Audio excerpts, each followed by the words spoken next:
Good afternoon. My name's Dennis Walker, and with the help of my son John, we're going to demonstrate an instructional strategy that I utilize for my principles of coaching class. The goal of the lesson is to utilize the art of juggling in order to produce a more enduring understanding on behalf of my student coaches. Today's focus is going to be helping athletes learn. So why juggling? For the majority of my students, the art of juggling is a very unfamiliar skill. Being that it is unknown, forces them to put themselves in the shoes of their future athletes and the challenges and the hurdles that they sometimes encounter in trying to learn a new skill.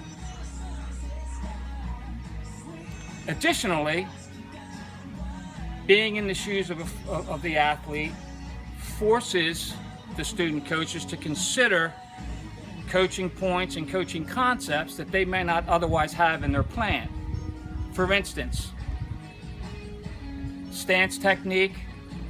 Okay, John, we'll start off initially by placing the juggling balls in our pockets, and we're going to talk a little bit about stance. Okay, we want to be in a nice, comfortable stance with our hips over our knees, our shoulders over our hips. We want our palms up in a nice, comfortable position with my elbows about waist high.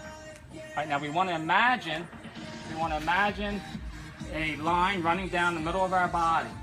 We want to be able to deliver the ball from an outside-in position.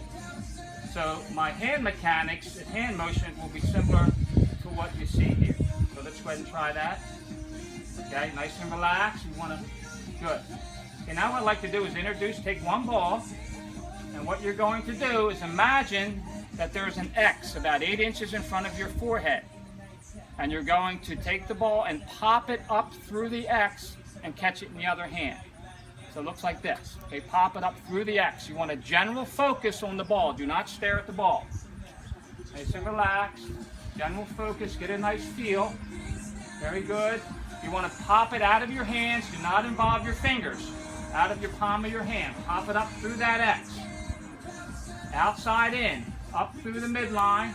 You can go high or low. Okay, now, John, I'd like you to try it with your eyes shut, please. Try it again. Not bad. Here we go. All right. Hey, John, now we're going to introduce the second ball. Again, we're going through the same hand motion. Pop the ball up through the X, okay?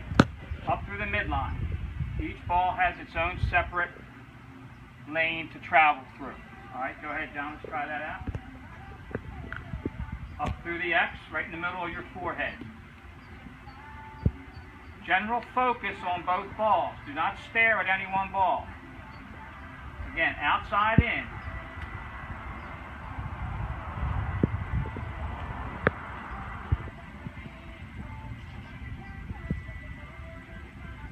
We're going to pop the ball out of the palm of our hand. Do not involve your fingers.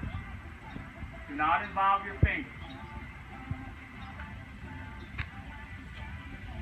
Feel comfortable? Yeah. I'll just introduce the third ball now. Third ball goes in the dominant hand. This is the only time we'll involve our fingers on the first toss from the two ball side. Let's give it a shot. It'll slow down for you. Just try to get one rotation. Okay, you got to release the other ball. Release the third ball. There you go. Good. Very nice.